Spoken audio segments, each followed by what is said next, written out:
नमस्कार, मैं हूं शैली शर्मा और आप देख रहे हैं जेपी इंडिया। आज हमारे साथ एनजेपी के प्रधान संपादक महेश कुमार वैद्य जी। सर, सबसे पहले आपका स्वागत है। सर बताइए, 2024 लोकसभा के चुनावी परिणाम कल 4 जून को घोषित हो चुके हैं। आज हम चर्चा करेंगे राजस्थान की। राजस्थान में इस बार प्रदर्शन भाजपा का अच्छा नहीं रहा। एनडीए सिर्फ 14 सीट ले पाई और इंडिया गठबंधन 11 सीट लेने में सफल रहा है। आज हम जानेंगे राजस्थान में। सर आप बताइए, क्या राजस्थान के मुख्यमंत्री और राजस्थान के प्रदेश अध्यक्ष सीपी जोशी बदलेंगे या नहीं? देखिए, ये बात आपकी सही है कि एनडीए का जो 2019 में प्रदर्शन था राजस्थान में लोकसभा की 25 सीटें हैं। एनडीए के पास 25 की 25 सीटें थी, 24 भाजपा के पास, एक उनकी सहयोगी पार्टी के पास 2019 में। तो इस बार भी भाजपा की तरफ से दावा किया जा रहा था कि क्लीन स्वीप करेगी भाजपा राजस्थान में, लेकिन शुरुआत से ही दिख रहा था कि कांग्रेस अच्छा प्रदर्शन करेगी। तो कांग्रेस ने बहुत गंभीरता से राजस्थान का चुनाव लड़ा है, गठबंधन किया भारत आदिवासी पार्टी और हनुमान बेनीवाल की राष्ट्रीय लोकतांत्रिक पार्टी, उनसे गठबंधन किया। मार्क्सवादी कम्युनिस्ट पार्टी के लिए एक सीकर सीट छोड़ी तो कामयाबी मिली सीकर से। मार्क्सवादी कम्युनिस्ट पार्टी के अमराराम चुनाव जीते, नागौर से राष्ट्रीय लोकतांत्रिक पार्टी के हनुमान बेनीवाल जीते और एक सीट भारत आदिवासी पार्टी को चली गई। इस तरह कांग्रेस ने 8 सीटें जीती, कुल 11 सीटें इंडिया अलायंस को मिल गई राजस्थान में। अब हम बात, आपका सवाल है कि भजनलाल शर्मा और सीपी जोशी की या नहीं। देखिए, सीपी जोशी की कुर्सी जा सकती है क्योंकि पार्टी जाति समीकरण के हिसाब से, क्योंकि दोनों एक ही सजातीय हैं, भजनलाल शर्मा और सीपी जोशी। मुझे लगता है सीपी जोशी की तो कुर्सी जाएगी। उसका इस परिणाम से भी कोई संबंध नहीं है। परिणाम अगर विपरीत की बजाय अच्छा आता तब भी शायद भाजपा नेतृत्व परिवर्तन करती संगठन में। अब रही सत्ता की बात, तो भजनलाल शर्मा पहली बार विधायक बने। वसुंधरा राजे सिंधिया जैसे जो बड़े नाम चल रहे थे, गजेंद्र शेखावत का नाम चल रहा था, अनुसूचित जाति में अर्जुन मेघवाल का नाम चल रहा था, और भी कई नाम चल रहे थे, बड़े बड़े नाम। भूपेंद्र यादव का नाम भी चीफ मिनिस्टर चला। लेकिन समय के साथ साथ जब सब अटकलों पर विराम उस दिन लगा जब भाजपा ने अचानक जो है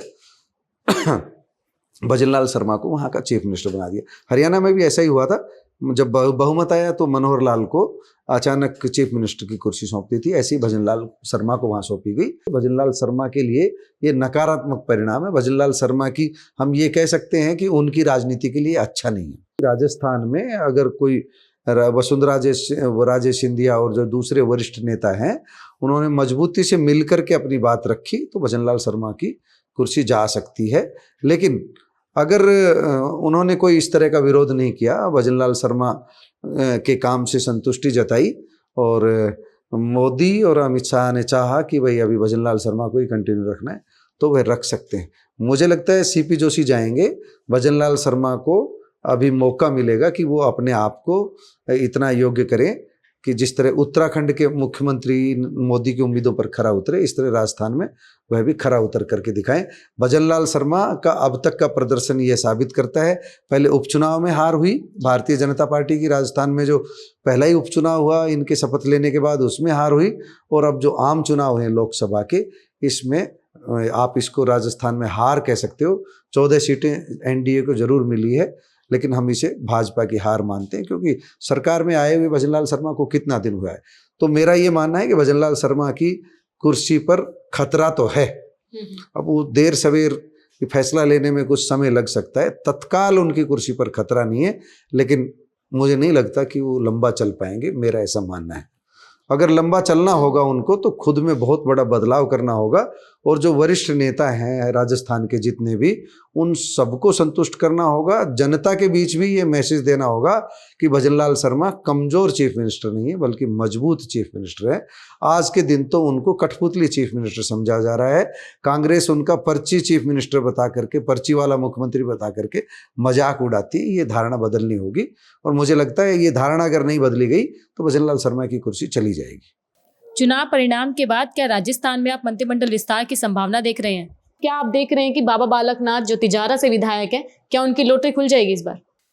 शैली, ये सच बात है कि पिछली बार क्या, इस बार जब भजनलाल शर्मा ने शपथ ली तो किसी यादव को राजस्थान में जगह नहीं मिली, राजस्थान मंत्रिमंडल में जगह नहीं मिली।